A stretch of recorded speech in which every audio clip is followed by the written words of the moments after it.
You're listening to Win-Win, an entrepreneurial community with your host, Ben Wolf. Good communication is intentional, and that can be taught. So if you don't remember anything from this podcast, the bottom line is good communication is intentional and it can be taught. And welcome to the Win-Win Podcast, the official podcast of Wolf's Edge Integrators. And I am Ben Wolf, your host. We're going to learn from our guest today how to be heard and without screaming, which for business owners is a critical skill, whether it's with your team, whether it's with thought leadership or public speaking, whether it's with colleagues, networking, critical skill. So I'm very happy to share this content with you today. And before we get started, again, for business owners, I just want to share a few good resources that you could find at wolfsedgeintegrators.com/resources.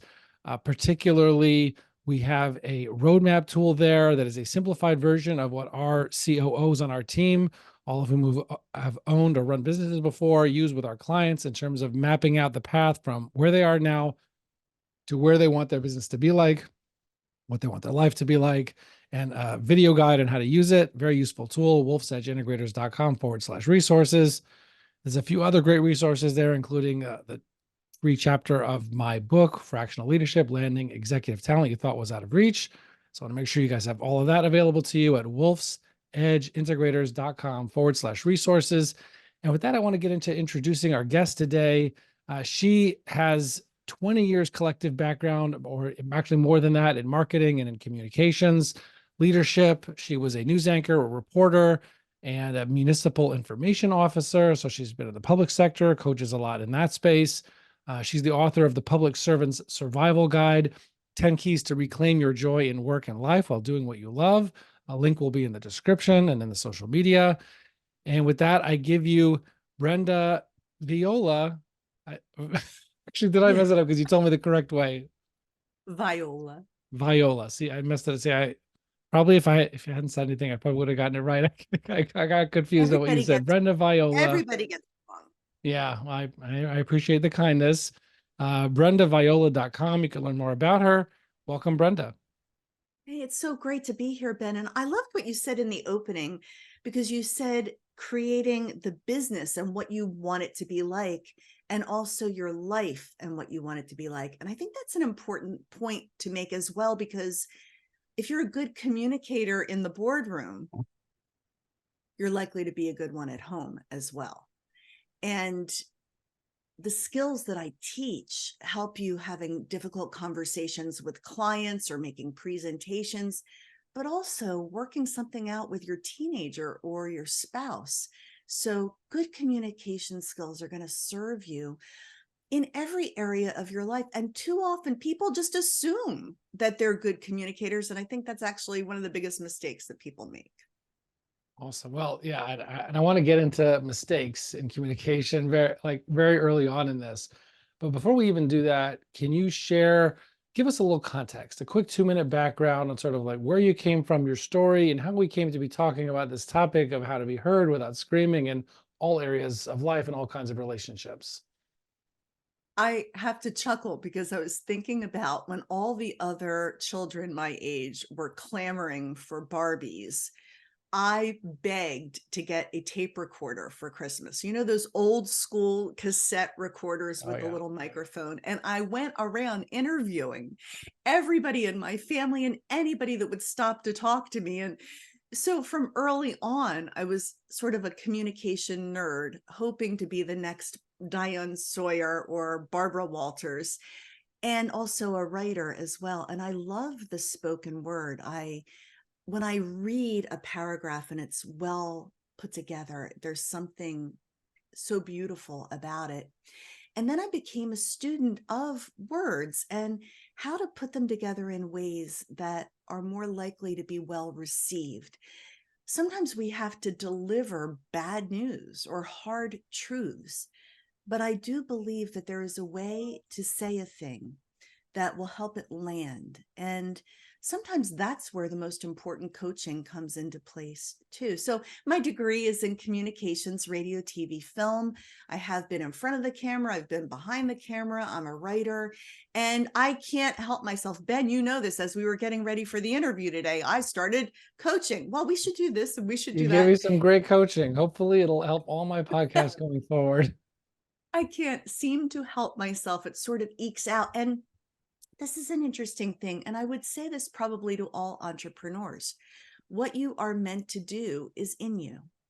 You can't help yourself. It sort of pops up just like an unsinkable cork. And if you try to suppress it, it will come out in other ways. So even though shockingly, I didn't end up being the next Diane Sawyer, I still am living my purpose. And I think that that is why what I do works, and why what everyone who is doing what they were born to do, why it works, because you were uniquely suited for the task. Mm-hmm. Well, let's get back to mistakes. All right. We spoke about with your team, maybe with people you're negotiating with public speaking, maybe family, maybe that teenager you mentioned. What are the, when thinking about business owners, what are the biggest mistakes, I guess, that you find people making that people might hopefully see themselves in? When you said, let's get back to mistakes, that line from the Frank Sinatra song, mistakes, well, actually regrets, I've made a few, and then again, too few to mention. Well, I have made my share, and that's how I've learned, but I also have coached so many other people. And I think one of the greatest mistakes people make is thinking they have communicated just because they've said the words. Mm. There is a great difference between information and communication. Information is simply delivering words. Whether they land or not, we don't know. Communication is getting through, where the words that you say are actually understood. And that is the place we all want to be, because so many people just hate the idea of talking, and they hate public speaking, or they hate having difficult conversations. They have their talking points and they get through them, and it's sort of like, I'm done, did my job. But did they get through? When I was in public service, every department head had to report out to the Board of Commissioners, and the ones that were dealing with it as if it was root canal at the dentist office, you could feel it. You could feel like, please just let me get through my facts. But then there's such a difference when someone is in love with their material, not in love with the sound of their own voice. That's not what I'm talking about. But when your material is a part of you, when it's important to you, when you're conveying it with passion or purpose, people want to listen to that more. So making the distinction between information and communication, that's the biggest mistake people make when approaching any of these situations. Well, why doesn't it land? Like what makes it not land when people get across? Because I'll just being frank, yeah, this is definitely a weakness of mine, where I feel like I thought my main problem is that I don't repeat enough. It's like I'll say things once, and then in my head, if I say it again, I'm insulting the person by assuming that they didn't get it and that they're thick or something like that. And so I don't repeat things enough. I don't know if that's my only problem. Maybe I have other problems in the delivery also, but why is it not enough to communicate the idea that needs to be communicated? What's not enough about that? Okay, so don't let me forget going back to the repeating things thing. Okay. But have you ever seen the Peanuts cartoon where Peppermint Patty is in the classroom and all she hears is want, want, want, want, want, want, want, want, want, want. Mrs. Altmar, she actually had a name, and her lips are moving, but nobody's hearing. And good communicators serve up a message. When you go to a really good restaurant, you don't want them to just slap food on the table and not present it in a way that's palatable. And that's why I always talk about the importance and value of a story. If you can incorporate a story into what you're saying, so it paints a picture in people's minds, making it enjoyable. We live in a world where people are tethered to their phones, information overload. How do you cut through the noise? And so just delivering the facts, just the facts, ma'am, that only works in police work.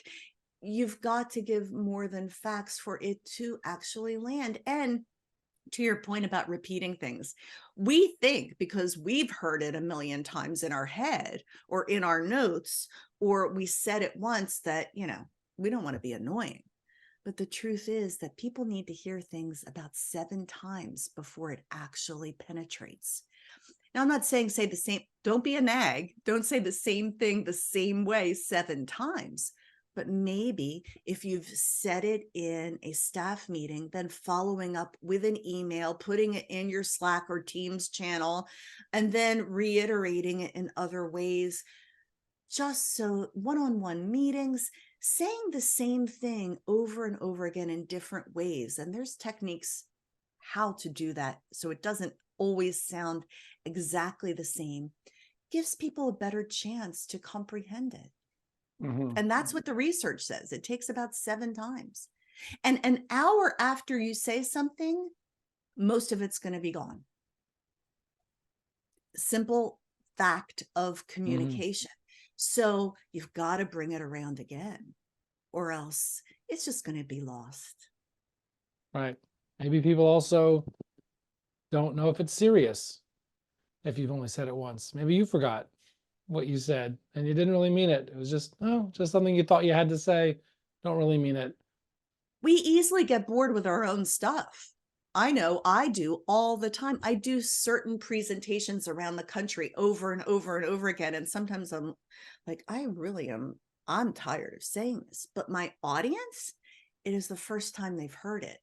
And so bringing fresh energy and fresh stories. And I find that the School of Life gives me plenty of material because the examples that I used to use last year have been all replaced with fresh new examples of how we can communicate better, or any of the other classes that I teach. And so if it remains fresh and invigorating, everything is material, Ben. For a writer, for a speaker, for an entrepreneur who has to lead meetings and inspire a team, everything is material, the good, the bad, and the ugly. So if you look at life as, oh, that's material, then you'll stop feeling badly about the things that go wrong. How does the background of being a reporter, how does that enter into what you teach now? When I was a reporter, I learned the gotchas. I learned how reporters often liked to get you off your topic, change the subject, get you to think and say things that you never intended to say. And that's when we really get in trouble. But I also learned the power of the sound bite. Now, we've all heard about sound bites. It's a 7 to 15 second phrase or sentence. And you might have done a half-hour interview, but the reporter pulls this one phrase, perhaps completely out of context. And that's what people remember about what you said. So flipping it around as a communications coach, I tell my clients, let's work on your sound bite in advance. Let's synthesize everything you want to say. And I encourage them, what is the one takeaway that you want people to leave with? It is a fatal error to go into any important conversation or meeting or interview or presentation or podcast without knowing what the one takeaway is. Because if you don't know, your audience is never going to really know. So when you have that sound bite written, and often you'll start out with 30 seconds of text, and I say, cut it down, cut it down, cut it down to what is the essence of what you're trying to say. And then you weave that in several different times in several different ways in the presentation or interview or meeting that you are delivering. Now, here's the thing. And I just used a tool that I'm going to tell you about. When I say, here's the thing, or the bottom line is, or what you really want to know is, don't you find yourself sort of perking up a little bit, leaning in and Right. saying, The one thing I need to remember. the one thing I need to remember, if you use those verbal highlighters, you will cut through the want, want, want, want, want, want, want. Because look, not everybody is as jazzed about what you want to say as you are. And no one's enthusiasm will ever rise higher than your own level of enthusiasm for the topic. So, cutting through the noise by saying, look, I've said a lot here, but here's the bottom line. And then, boom, deliver your soundbite. It's about this preparation that cues you up to have an excellent communication experience. And I remember verbal highlighters. In fact, I have them sort of near my desk. So I remember to use them. When I was in public service, we would have sometimes 3 and 4 hour meetings. And the reporters would scan through the tape and just listen for the verbal highlighters. When you get a 10-page memo, oh God, who likes them? No one. But if someone takes the time to highlight the important points and then you can just scan, it's a service. So when you verbally highlight what's important, it's a service to your audience.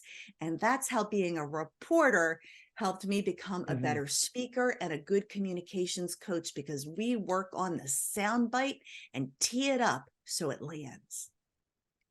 So let's say we have our soundbite. We think about what we want to say, involve a story, make it more engaging, not just a checklist of facts or information points, but somebody that we're speaking with, again, one of our team members, whoever it is, has an objection, challenges us, disagrees, or, so you're wrong, or you're making a mistake, or whatever it is, challenges what we're saying. How do we respond without taking that personally? Oh, it's such a great point, and it's all part of preparation. One of the other mistakes that leaders make is they're shocked at pushback. And I say, not only anticipate it, but appreciate it. The best way to anticipate pushback is to gather your team together and say, okay, this is the message I'm going to deliver. Throw every objection you can at me. Because your team may have thought of something that never occurred to you, and they're going to come from their various filters and perspectives. The finance guy is going to think of the finance questions. The attorney is going to think of the legal questions. The frontline person is going to think about, what's going to come in on the phone lines after you deliver this message. So I always say, get your team together and have them grill you like you're in a press conference in advance of the big meeting. Anybody who thinks that they are so brilliant that they can just wing an important meeting or conversation is completely deluded. You need to anticipate pushback, and then together with your team coming up with the correct talking points. Here's also why it's important to have your team in that process.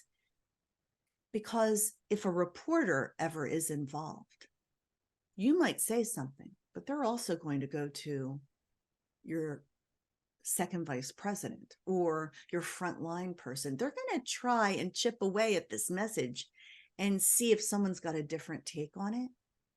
But if in the framing of your message, you've got your team together, you are saying the same thing in your own way, but there's power in that unity. And so if you're talking to 5 different people and they're all saying basically the same thing, there is strength in that message and you can't shoot holes in it. Now, in a public meeting, there are still going to be those, or even a private meeting, there are still going to be those things that are like, oh my gosh, where did that come from? I had that happen to me recently when I was doing a workshop, and the topic, the title was How to Be Heard Without Screaming, which is my new book that's coming out in 2024. And this woman raised her hand and she was like angry. And she said, I don't agree with that title. It should be How to Be Understood, because you can hear things and not understand them. And she was right. However, How to Be Understood Without Screaming doesn't sound as catchy as How to Be Heard Without Screaming. And so appreciating pushback.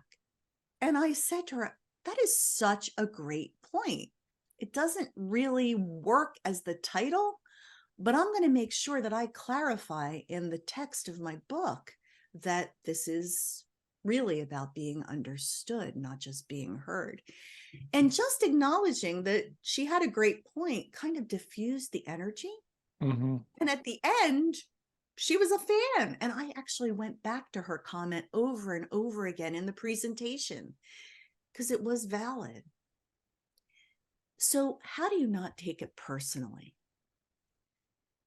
And when you are taking it personally, you're really not taking things professionally.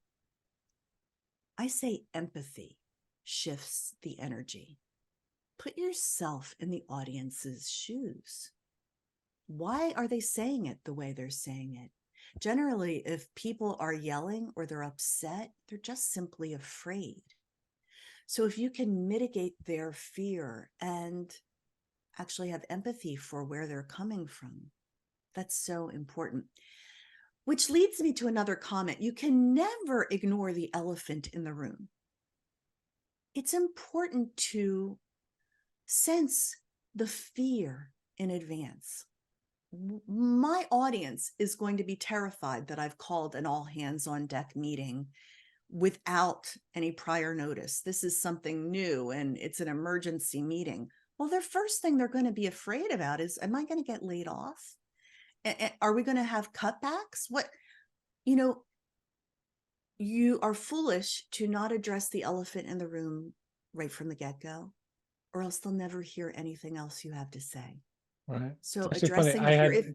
Whenever any of my kids' teachers would call home, they would, the first thing, or anyone from the staff, they would, the first words out of their mouth would be, hi, this is Leah from blah, blah, blah. Everything is okay. Like that's the first thing And they did would you say breathe a before sigh they got of on relief? to whatever it was about. Yes. It's, I had a toxic boss once that loved scare tactics, and he would call me up and say, Brenda, get down to my office right now. And no context, no, here's what I want to talk about. It was meant to rattle me. There will be those people that will try to rattle you. That's why it's important for you to know your talking points, know your soundbite, know what your takeaway is. And I talked about the verbal highlight, but there's another tactic used in the news business, which is bridging. Now, you may be looking at debates and seeing bridging all over the place and saying, oh, I hate this technique. However, if someone is trying to get you off your game, bringing up a completely unrelated topic and wanting to make you sweat, use bridging. Bridging are also these go-to phrases that you can employ. That's an interesting point. But here's something equally important to consider. Or, I can't speak to that, but what I can say is, boom, get right back to terra firma, because you're going to be skating on thin ice. And when you find yourself answering questions because they've been asked, then you're not really in control of the situation. I'm not saying avoid all questions, but if they are not germane to the main topic, you can say, that's an interesting point, not the purpose of this meeting. I promise to look into that and I'll get back to you. then you have stayed true to your intent and your purpose. You've been responsive, but you haven't gotten off your game. We all know those interminable meetings where people are bringing up things that have nothing to do with the topic at hand, and ends up being what should have been a 20-minute meeting ends up being 2 hours, and everybody's frustrated. So as a leader, you need to stay on point and keep the end game in mind, and while being responsive to concerns that come up that don't necessarily have anything to do with the point of the discussion or the presentation. Right. There's so many great nuggets here that I know people are going to take away. Let me ask you this: what is your soundbite? Oh, that's such a good one. I'm sure you probably said it 5 times already, but Good communication is intentional, and that can be taught. So if you don't remember anything from this podcast, the bottom line is good communication is intentional, and it can be taught. And I will add, if you even think you're good, awesome, but you can be great. And sometimes it takes fresh eyes to see what you are missing, because we're so used to ourselves and the sound of our own voice. Good communication is intentional, and it can be taught. all right. I like it. BrendaViola.com to learn more. For anybody, who does want to learn more about this. I was talking to one, I was talking in a conversation with a business owner recently who is doing a merger with another business, and there was rumblings, people knew something might be happening or something is in discussions. And so to kind of communicate about what's going to happen, without having people panic, without having people worry, as you said before, about their jobs, this communication piece is so critical. I mean, your whole business is dependent on it. It's not like a nice to have, like, to be, I don't know, learn how to do a TEDx talk or something. I mean, it's something just to run a business, to succeed, to not have panic among the people that you depend on and who you value in the day-to-day running of your business. I'm so glad you said that. And I will add, you are all about fractional leadership, and many companies don't hesitate to get a fractional CEO or a CFO. But what about the communications officer? And not just for external communication, as you said, internally for your people. Sometimes you just need fresh eyes and a fresh voice to get what's up here out of here and through all of your channels, whether they are electronic or in the written word or just face to face. If I were to say one great nugget of truth when it comes to communication, and I stole this from someone else, people don't care how much you know until they know how much you care. And whenever I do a speaking engagement, you can feel that I care about the audience getting it. I'm invested and caring about the well-being of people. When I was in local government, if there was a tragedy happening in the community, the worst thing to start with are the facts. The best thing to start with is, we're aware that this tragic incident impacted our residents, and our thoughts and prayers are with them. I want to walk you through the steps we are taking to make things better and to address the concerns in the community. But we hear you, we see you. Way more powerful than all the facts. Right.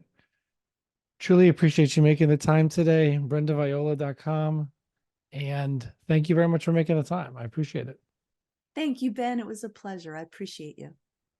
Awesome. And everybody else, we'll see you on the other side. Thank you. You're listening to Win-Win, an entrepreneurial community with your host, Ben Wolf.